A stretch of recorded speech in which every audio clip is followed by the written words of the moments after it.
La Revolución Mexicana fue el movimiento social más importante de nuestro país en el siglo XX, y al igual que el resto del país, nuestro estado de Querétaro no estuvo exento de padecer las consecuencias de esta revolución. Pero, ¿cómo comenzó este movimiento? Quédate, que te lo contamos desde un rincón de mi pueblito. Comencemos diciendo que a finales del siglo XIX, más específicamente en el año de 1876, el general Porfirio Díaz comenzaba su gobierno como presidente de México. Su gobierno fue muy destacado por la dictadura que imponía, pues era un líder político que promovía la centralización del poder político, la represión de los disidentes y la manipulación de las elecciones. ¿Qué quiere decir esto?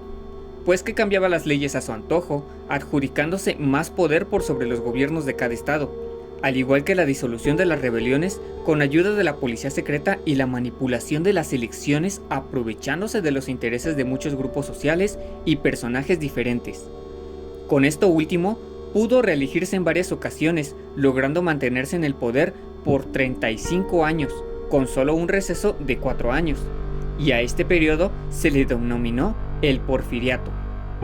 Durante su gobierno, el país tuvo un crecimiento económico importante.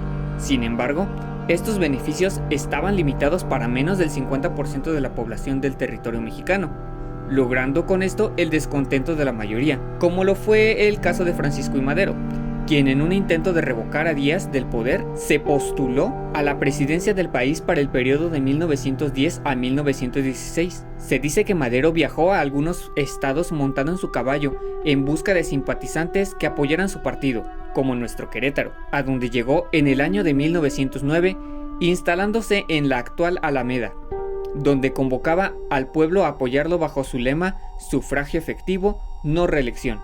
Sin embargo, el pueblo, por temor y por falta de conocimiento sobre el tema, no lo apoyó y después este se retiró. Cuenta la historia que su candidatura no agradó para nada a Porfirio Díaz y por esta razón encarceló a Francisco I. Madero en San Luis Potosí, al igual que cerca de 5,000 opositores alrededor del país, con esto garantizando su triunfo una vez más. Con algo que no tenía previsto Díaz, fue con la fuga de Madero, viajando hasta San Antonio, Texas, donde se reunió con otros exiliados maderistas, donde se dio forma al Plan de San Luis, el cual se promulgó el 5 de octubre, convocando a la lucha armada el 20 de noviembre de ese año 1910. Después de algunos enfrentamientos y la toma de Ciudad Juárez, el 21 de mayo del siguiente año, Madero fue la firma de los tratados de Ciudad Juárez con los que se obligó la renuncia de Díaz el 25 de mayo, orillándolo a exiliarse en Francia, donde pasaría sus últimos años. Mientras tanto, en México, Francisco de León de la Barra fue nombrado presidente interino hasta que pudieran llevarse a cabo elecciones nuevas. Posteriormente, Madero convocó a dichas elecciones el 15 de octubre, donde resultaría ganador, y semanas después, el 6 de noviembre, rindió protesta de su cargo. A la par que todo esto sucedía, se generó un nuevo grupo de campesinos liderado por Emiliano Zapata, los cuales buscaban recuperar los derechos tradicionales sobre sus terrenos que les habían sido arrebatados durante el Porfiriato.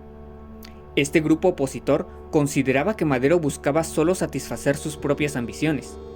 Pero, para el 22 de febrero de 1913, sucedió algo inesperado, pues el general Victoriano Huerta, jefe del ejército, traicionó a Madero arrebatándole la vida e imponiéndose a él mismo como el nuevo presidente. Este hecho generó el desacuerdo de la población, pues Huerta planeaba continuar con un régimen totalitario como el de Porfirio. Es así que nuevos grupos de opositores surgieron al norte del país, uno de ellos liderado por Francisco Villa, quien con el apoyo de campesinos y obreros tomaron el poder del territorio de Chihuahua. Villa llevó a cabo una reforma agraria con la que confiscó grandes haciendas, obteniendo con esto recursos suficientes para financiar y fortalecer su ejército. Por otro lado, en Coahuila, el gobernador Venustiano Carranza lideró un movimiento de resistencia contra el gobierno de Huerta. Carranza era un terrateniente rico que había sido aliado de Madero, y en su plan de Guadalupe declaró que Huerta había llegado a la presidencia de forma ilegítima, por lo que también buscaba derrocarlo del poder y ser reconocido como jefe máximo del ejército constitucional hasta convocar a nuevas elecciones. Para el año 1914, el país ya se encontraba envuelto en múltiples enfrentamientos del ejército de Victoriano Huerta con los diferentes grupos de oposición. En aquellos días se había suscitado la detención de unos marineros estadounidenses y como Estados Unidos no reconocía legítimo el gobierno de Huerta, envió marines para ocupar el estado de Veracruz. Ante esta situación, Huerta tuvo que desplegar parte de su ejército para combatir a los extranjeros, mientras que las tropas rebeldes mexicanas aprovecharon la ocasión para acorralar a Huerta y con la presión de los diferentes grupos, Huerta se rindió, firmando su renuncia a la presidencia de la República el 15 de julio. Después de esto, los ejércitos rebeldes se reunieron para discutir la formación de un posible gobierno de coalición. Sin embargo, Carranza no confiaba en los objetivos que tenían Villa ni Zapata, por lo que decidió formar su propio gobierno en el puerto oriental de Veracruz. Esto desembocó el enfrentamiento entre ambos bandos por tomar el control del país. El cronista de Querétaro, Jaime Zúñiga, nos relata que durante la primera mitad de ese año, Carranza realizó una corta expedición a Querétaro generando un ataque a la religiosidad del pueblo, debido a la profanación del templo de la congregación. Se dice que el templo fue saqueado y el pueblo, en busca de un culpable, señalaron a un soldado, que algunos decían se trataba de un teniente, y sin pensarlo, fue ahorcado en el kiosco del Jardín Cenea, colocando junto al cuerpo una mesa con los vasos sagrados que habían sido recuperados. El temor a nuevos ataques se hacían presentes en nuestro estado. Es por esta razón que el 8 de junio de ese año, la sagrada imagen de Nuestra Señora del Pueblito fue trasladada por un natural del pueblito al templo de San Francisco de Santiago de Querétaro, escondida dentro de un chiquihuite. La imagen se mantuvo escondida en el templo por casi 2 meses bajo la responsabilidad del entonces guardián de San Francisco, Fray Antonio López OFM. Posteriormente, el 31 de julio, la sagrada imagen fue emparedada en la casa de la señorita María del Rosario Solorio, situada en la antigua calle de Chirimoyo número 7, actualmente llamada Avenida Pasteur número 139. Los temores a las nuevas represalias no eran en vano, pues el 8 de agosto se presentó un nuevo ataque a la fe católica, luego de que el entonces gobernador del estado, José Ciurop Ramírez, ordenara la quema de confesionarios de diferentes templos, principalmente del templo de San Francisco. Luego de esta intervención por parte de Venustiano Carranza, este se retiró del estado dejando detrás un descontento de la población queretana. Para el 23 de noviembre, llega ahora Francisco Villa al territorio queretano, dirigiéndose al Palacio Municipal montado en un caballo. Ahí lo recibieron ansiosos y alegres los pobladores, pues veían en él una mejor esperanza para el país. Villa se instaló en la estación del tren, al igual que Carranza lo había hecho anteriormente, debido a que este era un punto estratégico para sus batallas.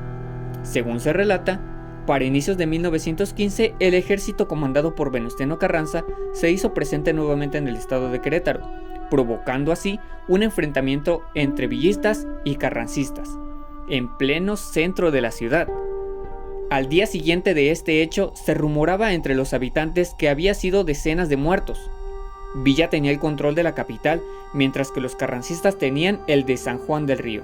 Es aquí donde se suscitó un segundo enfrentamiento entre ambos bandos, donde el ejército carrancista logró la victoria expulsando a los villistas del estado, y para el 31 de marzo entró victorioso el ejército carrancista a la capital. Después de varios enfrentamientos importantes a lo largo del país y la disolución del ejército villista, Venustiano Carranza regresa a la ciudad de Querétaro el 24 de noviembre de 1916. A su llegada, lo recibió una gran multitud de obreros, al igual que el gobernador y el presidente municipal. Carranza llegó a Querétaro para cumplir una promesa de estudiar las leyes más importantes, especialmente la Constitución en la histórica ciudad. El 1 de diciembre de ese año se inauguró el Congreso en el Teatro Iturbide, donde Carranza leyó su proyecto de reformas y se discutió la necesidad de un nuevo texto constitucional.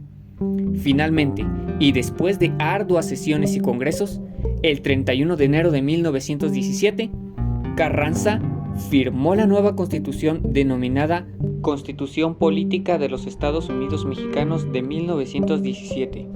La nueva constitución se promulgó el 5 de febrero de ese año, misma que desde entonces ha regido y protegido los derechos de todos los mexicanos.